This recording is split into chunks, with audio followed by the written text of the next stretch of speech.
Ayun,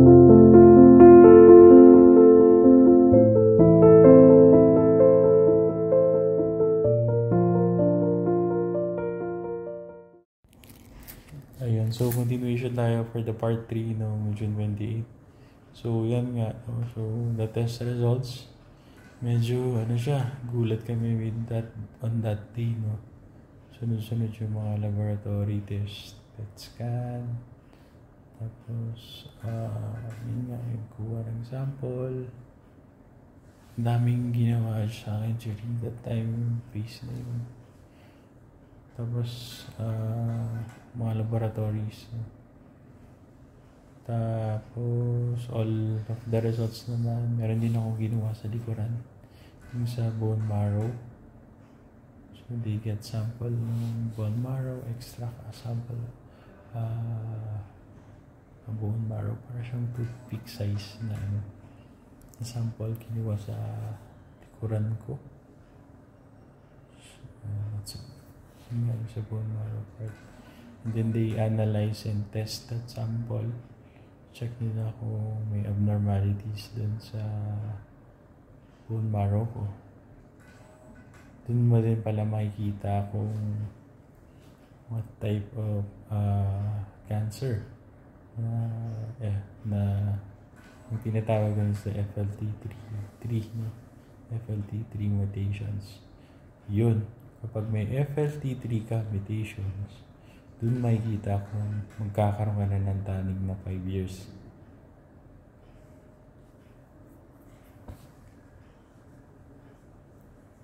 So yun, with prayers din, dami tayo pinagpipray din na what they call this, prayer for miracles and for healing, no?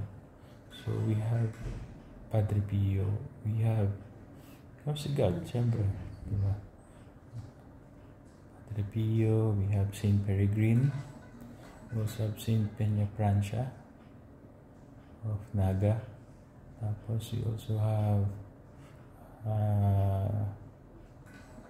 Padre Pio, Saint Peregrine,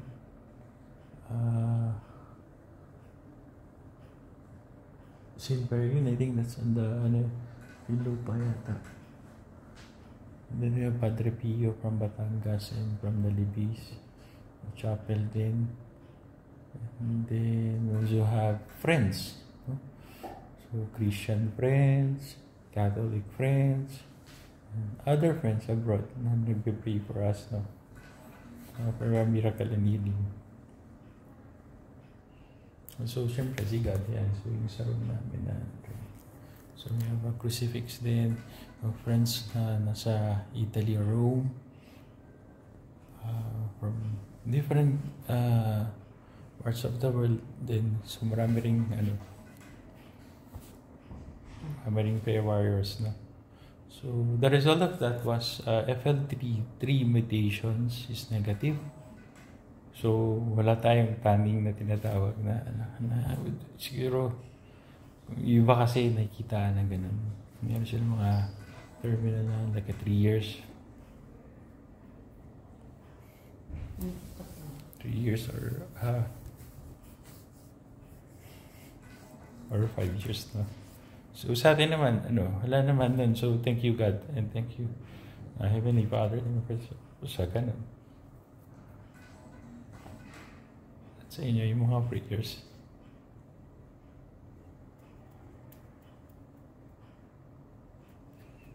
So yun, and I think that's it. For update ko for tomorrow, yesterday. Yun nga, wala namang kaya ng katawan natin. Thank you, Katagin. Cytarabine and hydroxyzine. So, I think today, it's Saturday now. Saturday morning. No? So, sa tingin ko magpupusin naman tayo dito for the next. So, yung session number 6. Tingin ko lang kasi yung maganda yung reaction ng body ko. No? So, yun.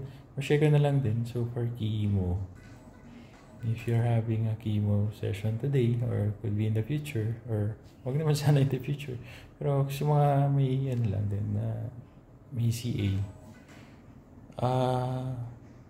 ang tip ko sa inyo, more water. Una, more prayers, syempre. Then, so yan, yung so, pag sinabi more prayers is, alamin mo na yung tamang pag-pray, di ba? So, some of the prayers, may alam ako na like, pray mo, pag-pray mo rin yung kung merong cast or you have to cast something.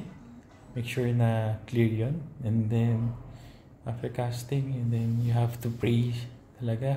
You know how to pray, who to reach. No?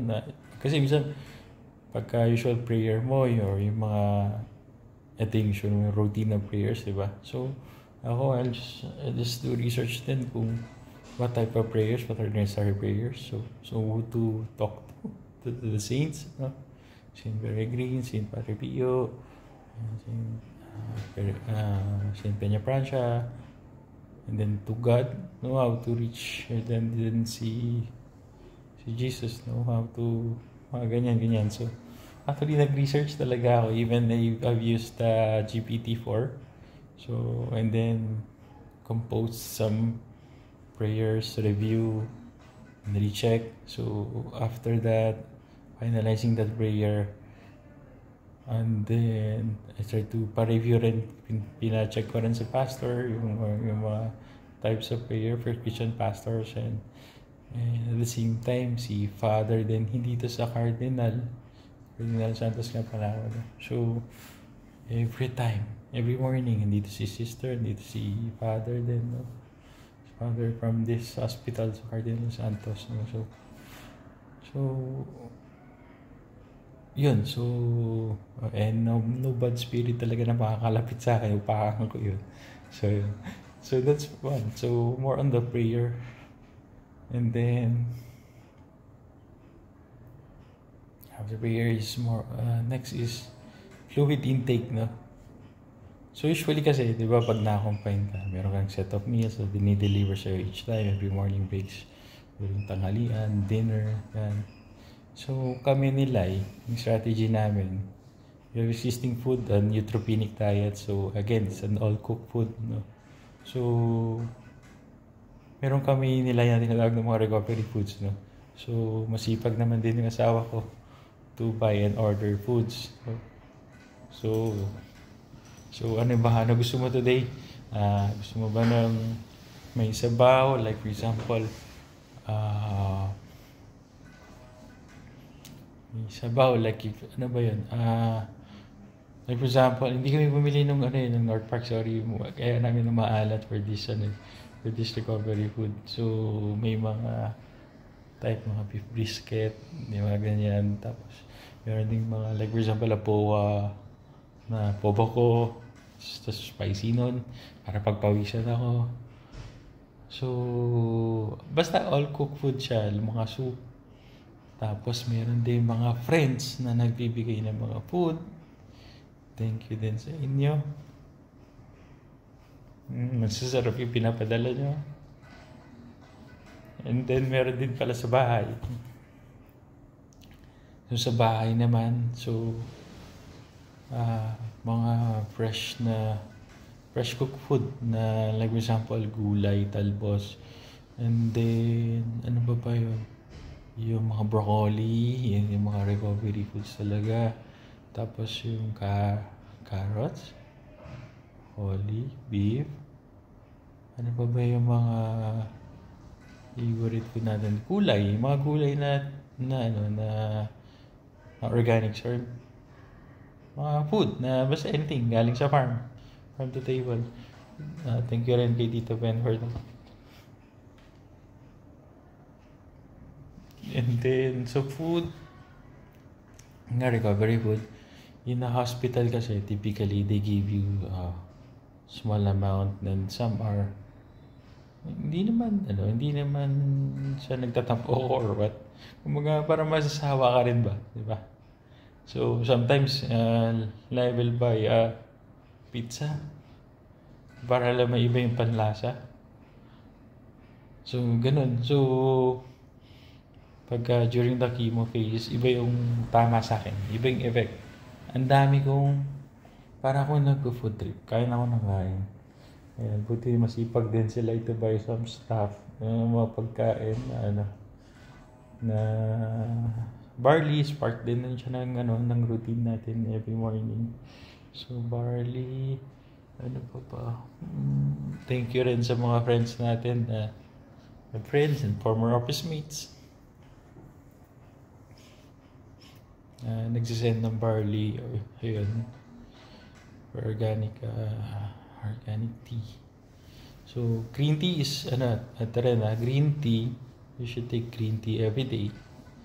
Kasi yan din daw, nag-research din ako ng green tea, ano ba yung purpose na ito, and what type of tea na sa tingin natin na makakatulong sa body even with cancer or without cancer.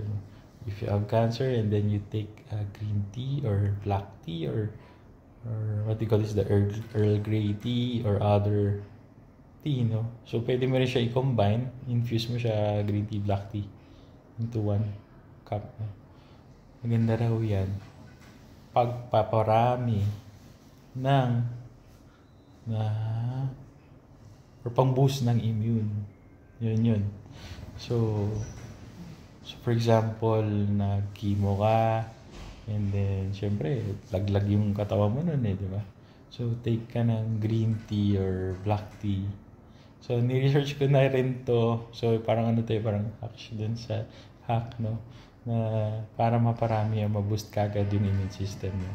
Syempre, so you have prayer, you have water, tapos meron din dyan na also in the morning, usually kasi sa kwarto ka lang ng hospital, di ba? So kami nilay, we bring the dextrose and may gulong naman yun may wheel. So pupunta kami on the eastmost part of this hospital and then take sunlight sa morning. So sa morning sunshine. So minsan maaga, we go there 7, 8, 9, 10 depending kung ano oras tayo nagigising. So you have the sunlight, and then next is rest. Have enough rest and pahinga. So during this regimen of recovery, or at the same time during these sessions, the entire namin sa Cardinal, I also requested din sa doctor to have a 1-day pahinga.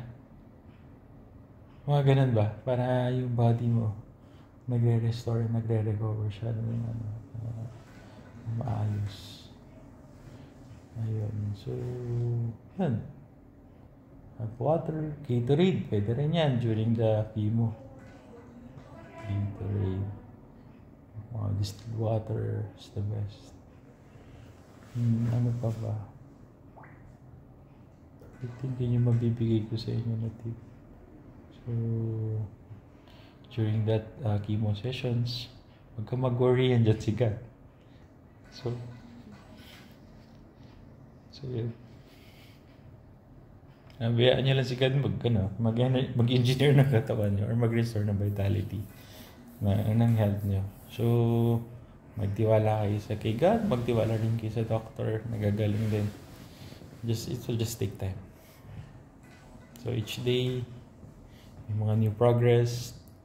It's a logical na kung ano yung nangyari ngayon. So, it's like an OODA loop, no? So, you have to observe, decide and act on the next coming days based on the detection and kumbaga parang cyber. So, observe and then orient, and then tsaka magde-decide sila doc. And then for the next regimen or the next action, what's to take, no?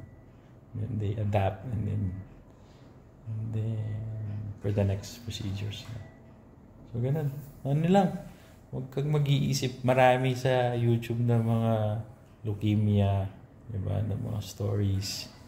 Some are negatives and some are goods, diba? So, you have to filter out, or you have to rin yung emotions mo. Hindi naman kayo hindi kayo para-pareho ng sitwasyon. Diba? So, may mga leukemia na late na nila na-diagnose. Diba? May mga leukemia na may mga sessions sila. You see their approach, their techniques, kung paano nila ginamot. At the same time, paano rin sila nag-fail, diba? So, may mga ganong situations na na samples. At the same time, ako naman, ang ginawa kong research din was saan ko nakuha yung sakit na to. Siguro on my next video, separate video, ito na yung nag-investigate ako. Paano ko nagkaroon ng ganitong sakit? Kasi pag hindi ko nakuha to, kung paano ko nakuha to, wala sa tugo namin, wala sa lahi namin. Tapos, nagkaroon ako ng ganito. So, saan ko nakuha? So, next video gagawa ko ng ganyan na para to prevent yung future. Like, for example, si Cara. Baka mamaya vulnerable pala siya na mangyari rin sa kanya to or kay Lai or sa family ko. So, yan. So, inalam din natin yung mga yan. Scientifically at the same time with research with GPT-4 din. Tapos yung some use of the sensors. Paano natin makikita yung mga bagay-bagay. Ano kasi yun leukemia. Kumbaga, may iba lahi. Based on the DNA. So, they check naman sa akin. I think it's a 17,000 pesos yung test. Just to check kung merong like DNA na possible talaga na magkaka-leukemia ako or what. So, they have those set na laboratories din. Wala naman sa akin alam mas na ganun. So, probably ako nakakuha ko to somewhere. May next video ko na lang siya i-share. No? So, yun. Ayun. Tapos, next is ano pa.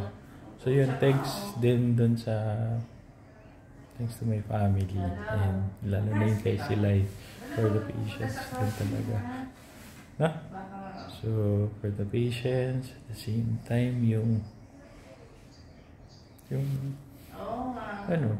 siguro sa inyo yung kung meron man kayong cancer, umiyak ka, siguro bigyan niyo yung sarili mo to cry like 30 minutes or 45 minutes.